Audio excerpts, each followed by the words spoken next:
Em algum momento na sua vida você já pegou algum tipo de senha para ser atendido em um guichê, no aeroporto, numa rodoviária, em um ambiente privado ou público? Já, né? Eu sei que já, não adianta tu me dizer que não, porque tu já pegou, como eu também já peguei. Mas ontem, no que concerne a política e a polícia, quem pegou uma senha preferencial para se tornar réu é aquele pseudo pastor de nome Silas, que anda bravateando por aí, fustigando o STF e os seus ministros. Eu estou falando do Silas Malafaia, bolsonarento de primeira hora, sempre esteve do lado da tentativa de golpe de Estado e, por que não dizer, do lado fascista do Brasil. O Brasil tem um lado fascista que estava escondido por muito tempo debaixo da esgotosfera da política. Bastou o Bolsonaro aparecer como presidente da República, ele puxou a tampa do esgoto e as ratazanas saíram de todos os lugares. Silas Malafaia agora é investigado e vai para uma prisão muito em breve. Acredito que o Alexandre de Moraes irá usar com Silas Malafaia, ou já está usando, os mesmos métodos que eu gosto muito, particularmente, eu gosto muito, que está usando com o Bolsonaro. Primeiro é investigado, depois lhe tira das redes sociais, depois coloca uma tornozeleira eletrônica, ou seja, no pé, para ser monitorado, e depois de uma condenação, futura condenação, e ela virá, vai lhe mandar para um presídio comum. O Alexandre de Moraes, ele parece que leu e releu A Arte da Guerra. O Alexandre de Moraes está com a Constituição Federal, que eu sempre enfatizo aqui, debaixo do braço, está ditando as regras de como deve se conduzir o STF.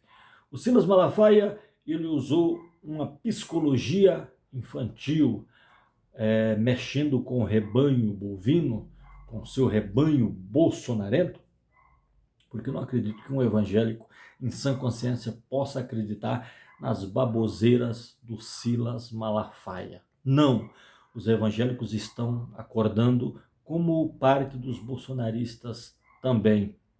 O Silas Malafaia fustigou de novo o STF, citando Barroso e Gilmar Mendes. Diz assim: Gilmar Mendes, você como decano da corte vai deixar com que o Alexandre de Moraes faça isso?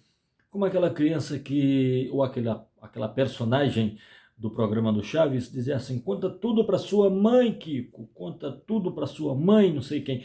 E assim o Silas Malafaia vai mexendo com o seu gado, sempre colocando algo embutido de muito preso, e depois ele se coloca como um perseguido religioso. Não, o Silas Malafaia, o Silas Bolsonaro, está tudo muito confuso, não dá mais para distinguir quem, é tudo muito confuso. Aqui no canal tem vários áudios que eu postei ontem do Silas falando com Bolsonaro. Ele não é um pastor evangélico, ele é um político. Ele é um político. Ele faz articulações políticas, por isso que ele está tão desesperado, dizendo que estava chegando de Lisboa, que foi inaugurar algumas igrejas, no plural, igrejas, para meter a mão no dinheiro dos fiéis, que é isso que os pastores fazem.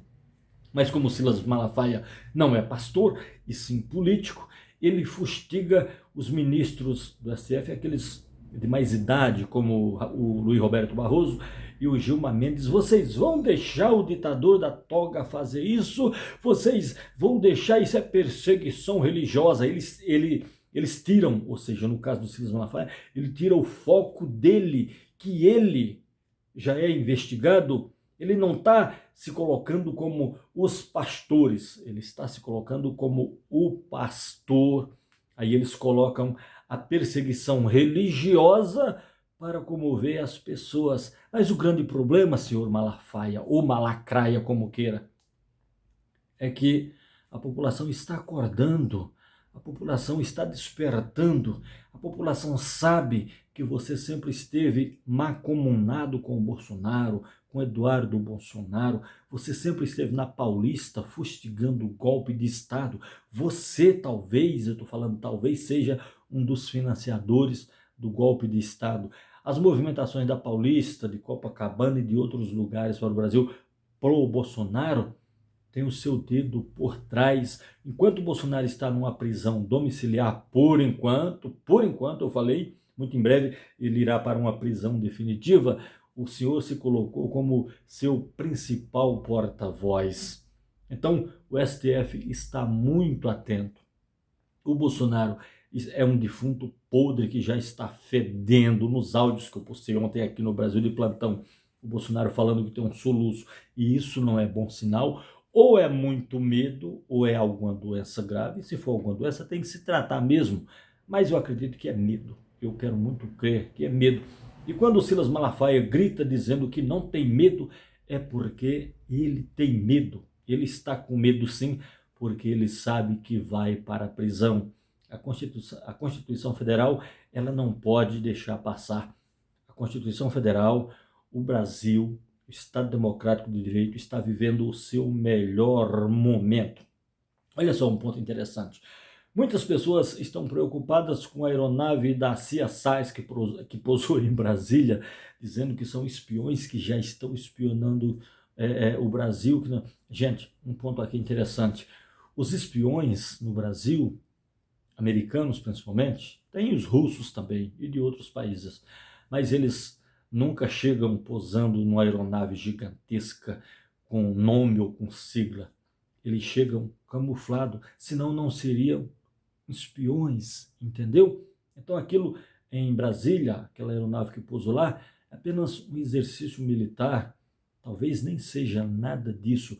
Os espiões estão aí por todos os lugares. Só fazendo um comparativo, Bolsonaro, essa ratazana velha da política, não sempre esteve transitando em Brasília, na esgotosfera da política, e depois se tornou presidente da República, e depois queria dar um golpe de Estado?